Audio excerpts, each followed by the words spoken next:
Okay, right, so now we need to cut the batting to fit the single runner. This batting that I am using is, I just took out the packet, it's Hobbs Heirloom cotton batting, which means it's 80% cotton, 20% polyester, okay?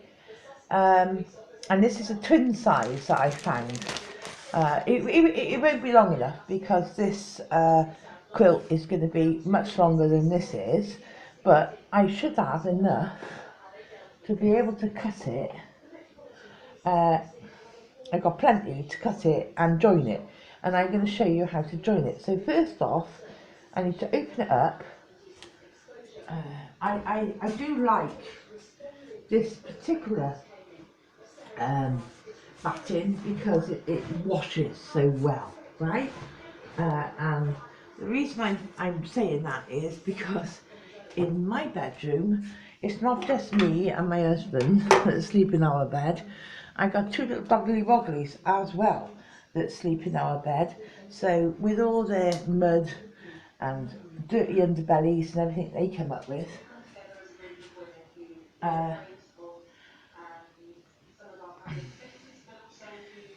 I will need to, I'm just floating this along, I will need to wash it fairly frequently. So this to me will give a better wash at the end of the day than the polyester backing that you may be able to buy. Okay, and still keep a good shape. That's the other important thing, and still keep the project a good shape. Yeah, so I'm just sorting out this large piece of batting for now. As you can see, this has just come out of the packet, so it's a bit squished, you know, it's a bit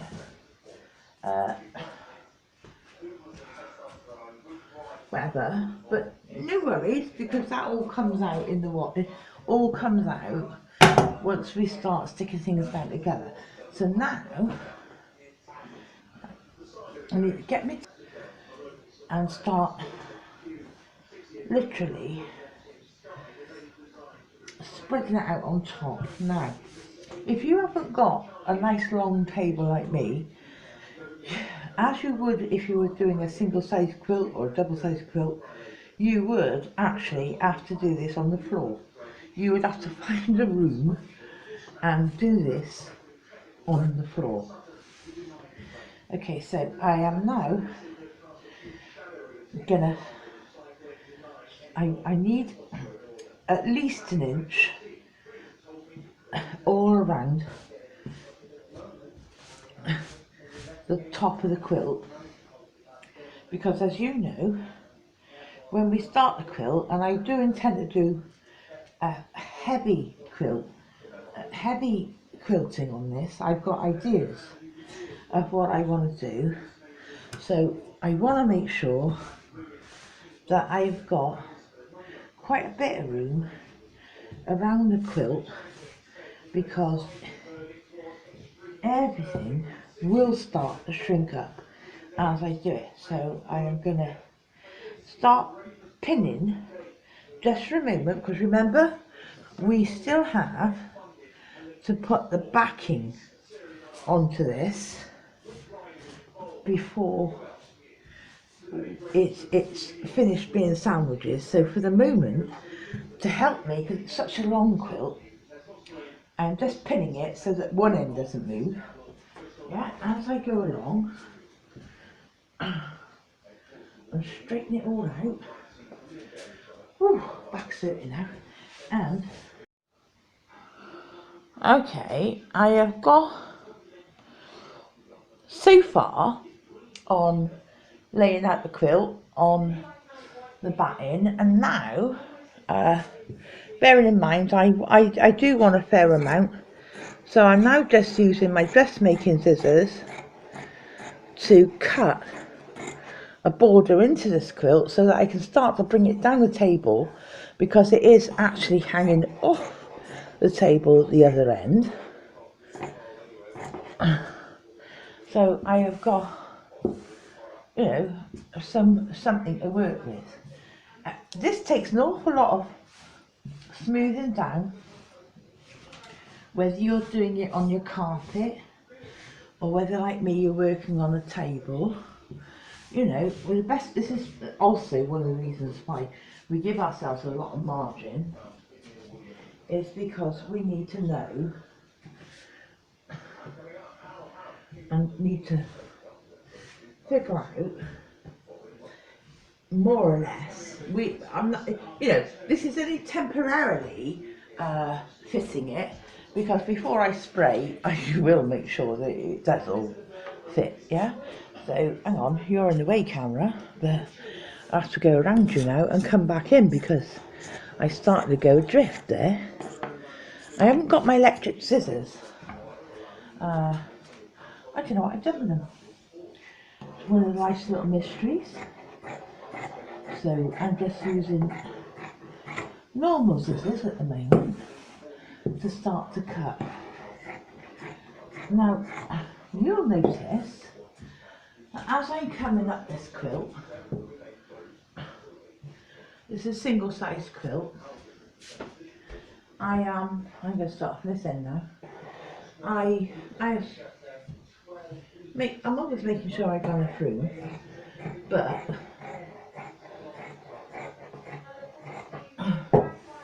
I am getting to the point. Oh, I just want to get this out of the way a minute. So much easier with electric scissors. Anyway, right. You'll see at this end, my batting has run out.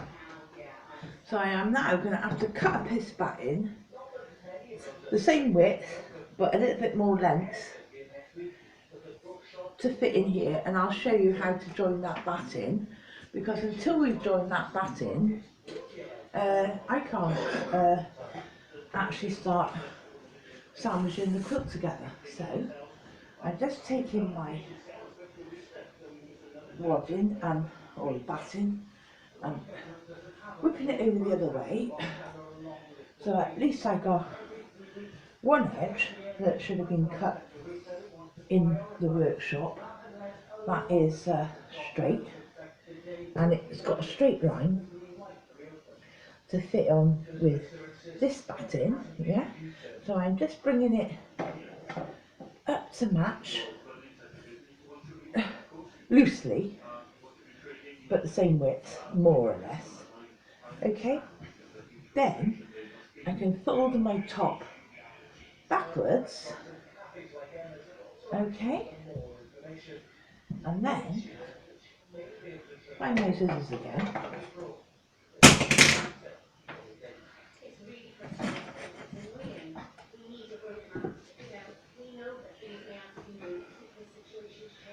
and giving myself plenty of room this end.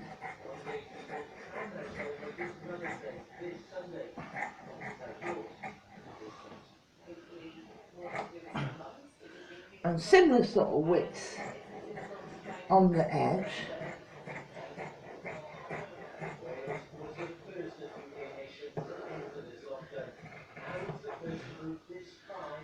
Now I can put this batten away. I know I've got a piece that fits my top. However, if I move this all back, well, actual fact, take it off entirely. Oh, I pinned it, didn't I?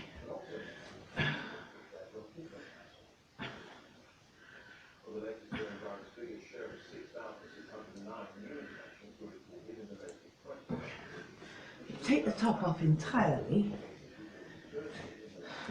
then no matter what I got that end, I know I've got to join these two pieces together, and I'm going to go and show you how I do that.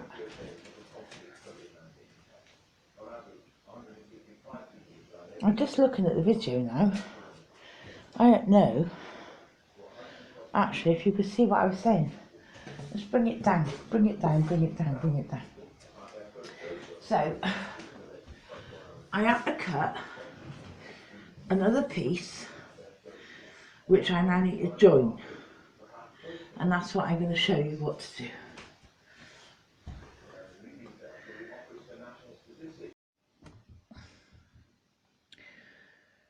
Okay, so I put on, first off, let me just show you.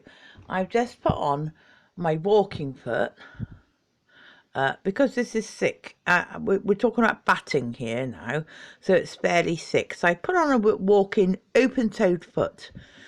Doesn't necessarily really need a walking foot, so if you don't have one, just use an open-toed foot that fits onto the normal ankle of your machine. Yeah. Secondly, you want to make sure that if you've got an interchangeable plate like I have, that you've got one that's got a wide slot, not a single hole slot, so that you're allowing yourself a zigzag. Yeah. Now on this side, moving you back to my screen, yeah, it says at the moment a different foot, but I can change that. Let me see. What do I need to do? I'm going to say to her, actually, no.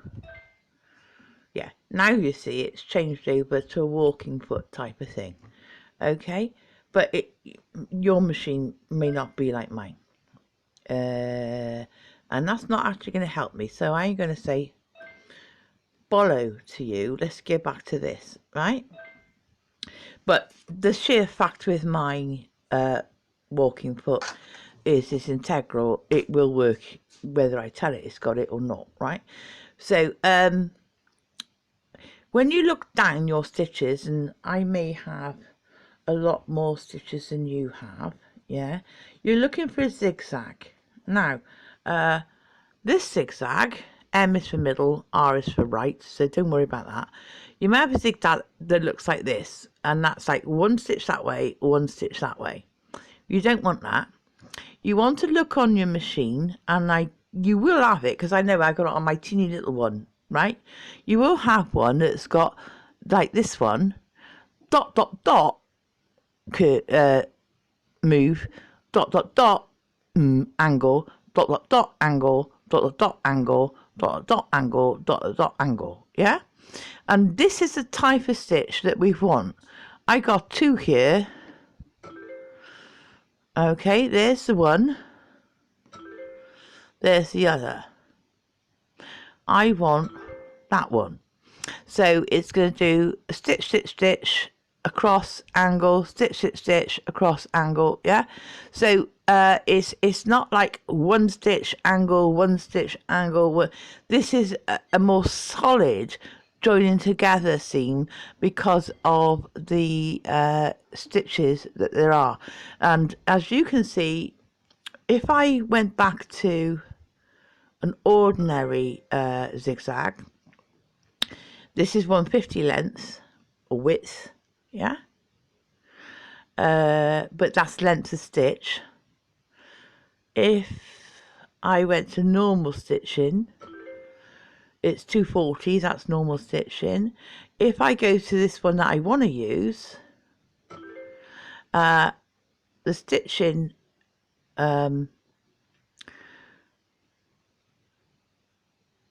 is 1, because so that's making it really, really tiny stitching, really, really tiny stitching back, really, really tiny stitching. So this is much more designed to do what we want. The 5 is just the width that the whole thing can be, yeah. Now I can, because of my machine, I can push that up to 9, being 9 width, but I don't want to, because 5mm is enough to do what I want to do. But you see how it's changed the length of stitch, which in this particular case means the length of each individual stitch as it's going through the pattern. which is exactly what I want. So consider that when you're looking at your machine and setting it up manually, that if it's much bigger than that, you can turn a knob down, turn a knob, you know, and manually adjust it for yourself. All right, so now I'm going back over to what I actually want to do. I gotta go and get the damn thing. I got an edge.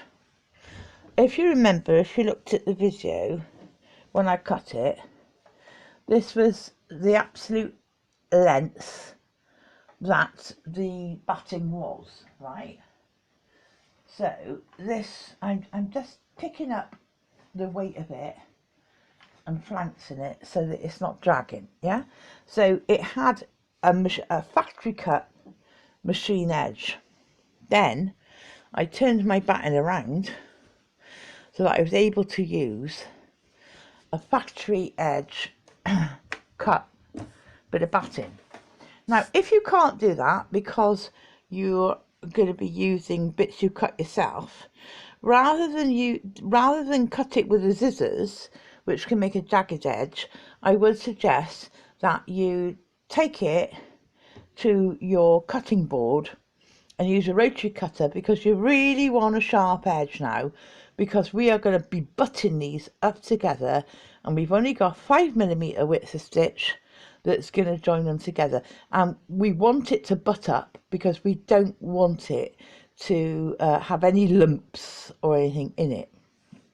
So I'm just going to sort myself out now, and this is difficult in as much as I want it to butt up, yeah, so that edges are neutral, and I want it to butt up. I can take a pin and I can cross pin it, alright, to try and keep those butted up edges together. But as you can see with pins, this, you know, it's very difficult to keep things, no matter how you cross pin it, to keep an edge butted together is not easy. So the easiest part is to just, and this is in my needle is centralized, so the easiest part is to just start and literally holding it together yourself, because once it gets started to be butted together, then it's more manageable. But until you start, it's like one of those things, you know, you're balancing half a dozen things at once.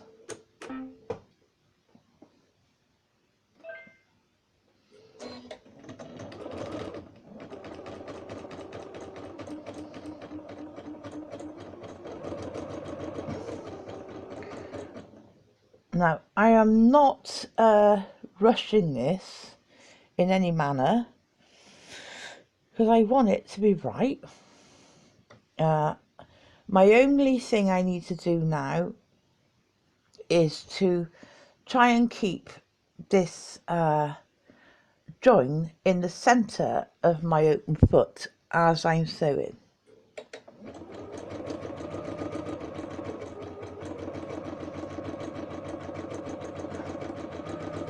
Keep it butted. I can now take out those pins because something else is doing the work for me. Where's that pinhead? There it is. I thought there was another. Nope, not another. Okay, so without pushing, stretching or otherwise, I just want to keep these fabrics butted together but running true in the centre of my needle. Yeah?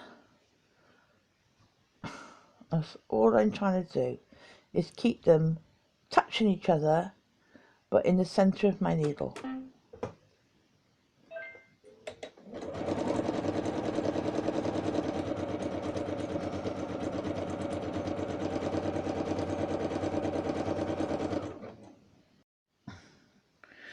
when you get close to the very end of the fabric, you can't quite see it yet, I don't think, in camera, but I have now kind of pulled one side a little bit, so it will meet up with the other side. You've got to remember, at the end of the day, we're probably going to cut off 3 inches that end and 3 inches this end, but it'd be nice to start with it right, wouldn't it? That's my feeling. I like to start with things right.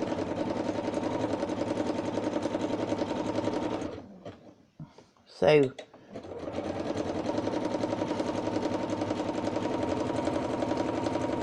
there we are. Let's cut that, bring it out. Let's unfold all that and have a little look, because now, if you, can you see this? I hope so. This has been butted up and zigzag stitched, yeah? I'm hoping that everywhere along that line I haven't got a gaping hole. No, I don't. If I did, if as I went along I thought, oh God, I've missed some, well then that particular bit I could draw back together, put it back on the needle, and I would close the hole. Yeah, that's all you need to do. The back of it, in case you're interested, you know, you think, oh, what's the back of it look like then? Well, there's the back. It looks just like the front, doesn't it? Yeah, so if you're joining batting, even though you might think, oh, I can't join batting, I don't know how to join batting, well, there you are. And if you butt it up and it's a straight, you know, it's a good line, trust me, under your quilt, you will not see this at all. It'll look like a continuous bit of batting. You won't know that's there. So sometimes, well, as I have done in the past, I have had teeny bits added on, teeny bits here, there and ever. I have made 3 or 4 seams like this with a bit of batting that I didn't want to go to waste, and if I just added that on, it'd work, and if I just added that on, it'd work. And within the actual quilt itself, once the top layer's down, once the back layer's down, you would know how many times it's been pieced. But that is how you would piece batting. And I'll just remind you of the stitch. This is the stitch you want. That is a multi-stitched zigzag. Okay, this is what you want. So the next thing I'm going to do is take my batting, which is now long enough with the seam that's in it, yeah, which is now long enough. Take the batting with the seam, and what I need to do now is use this batting as a template to cut my backing fabric. And again, if my backing fabric is not long enough, I'll mark it and pin it, and then using, it'll be cotton, it'll be normal cotton.